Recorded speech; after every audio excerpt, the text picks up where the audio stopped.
I just wanted to say, I think a theme that I hear on both sides of the Pacific is this theme of the debasement of work and the shrinking of jobs, but also the debasement of jobs.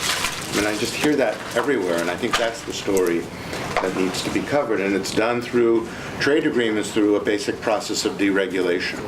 So you deregulate, and the issue isn't so much, the trade of hard goods, Bruce, as it is the access to markets. I mean, I think that's what people are trying to get through trade agreements, is the access to markets and cheaper labor by deregulating, and that's why these agreements are so voluminous, as one of our colleagues in Washington points out, that they're, it's not just about tariffs anymore. It's like they're volumes and volumes and volumes, and it's about deregulation to create access. You have a sense of, because we have all these agreements. We have with Canada, Mexico, Jordan, Singapore, a number of countries now, and and our trade with those countries has gone up. Like with Mexico, it's up about fivefold since 1988, or what is it, 1994, or something like that. And with Korea, it's up about threefold.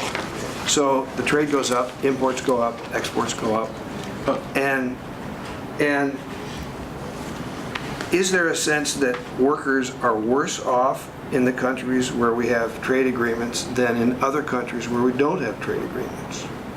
I think on balance, I'll let other people weigh in on that, but I think there's a lot of income inequality, so there may be a few workers who are a lot better off, and there's a lot of people who are a lot worse off. But I'll let Arthur maybe. Yeah, I mean, the point about exports being up, again, you need to look at the trade balance, not just the export numbers, but it's interesting. Public Citizen did a report last year that looked at the export growth to our 17 FTA partners that the U.S. has in comparison to countries with which we don't have FTAs, and found that growth of U.S. exports was actually less than half to our FTA partners than to our non-FTA partners. And they don't spell out what that means, they don't draw any conclusions from it, but our export growth has actually grown faster to countries with which we don't have FTA. So it's sort of just an interesting twist that hasn't really come into the debate and been fleshed out fully. But again, it's not all about exports. You have to look at the balance of trade, and certainly from the U.S. perspective, when we're so worried about jobs being offshored, and jobs are being offshored in a big way, the trade component is a big component. But for many of our trading partners, the other countries, the investment provisions are the more important provisions. If you look at what's actually in these trade agreements, the bulk of it is about investment rules. It's not about tariffs and quotas. And these provisions are all about giving special rights to foreign investors that reduce labor's power, reduce environmental protections, reduce consumer protections, while giving power to the investor. I mean, I don't know how much people know, about this basic background, but back in the day, expropriation meant a nationalization. Like Cuba taking United Fruit's land. Under today's trade agreements, expropriation means any action a government takes that reduces your expectation of profits as a foreign investor. And so these deals, spell out very clearly, any sort of new rule that the government imposes, they're called negative lists, where the government sort of has to spell out what we don't want covered by this trade. Any sort of new financial regulations, any sort of new environmental regulations, any sort of new consumer protections. We had a meeting last night in Eugene with a former staffer from the U.S. Labor Committee, who's the head negotiator. He gave the example of, say, Hyundai comes to the U.S. or General Motors goes to Korea, and there's a new law passed saying, we're going to have maternity leave now for 6 months, or 6 weeks even, and employers have to pay for that. Well, that's cutting into my expectation of profits. You, as the foreign government, have to compensate me for that under the Korea-U.S. Free Trade Agreement. I mean, these are the provisions that working people in other countries are most concerned about. We've had more than a decade of these agreements. That ever happened?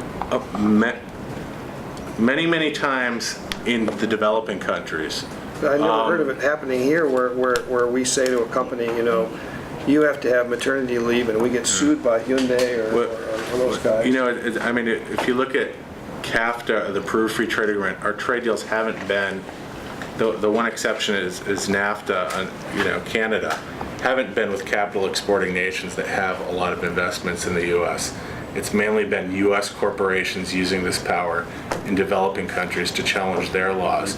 The Korea FTA, certainly there's going to be more investment by U.S. firms in South Korea that are anxious to use these new protections and new rights to challenge Korean regulations. There was a California environmental standard that was overturned. Yeah, if I can continue, the South Korea does have investments in the U.S., and so the chickens may be coming home to roost in a bigger way as a result of this deal than in the past. But if you look at, say, the WTO, the U.S. has lost 90% of the cases brought against it. The Clean Air Act, Endangered Species Act, we've had consumer protections, all been weakened under these trade deals, and they're not always reported on, but it's certainly a concern, and one where, with South Korea being a more powerful economy than Costa Rica or the Dominican Republic or Peru, we could see much more of.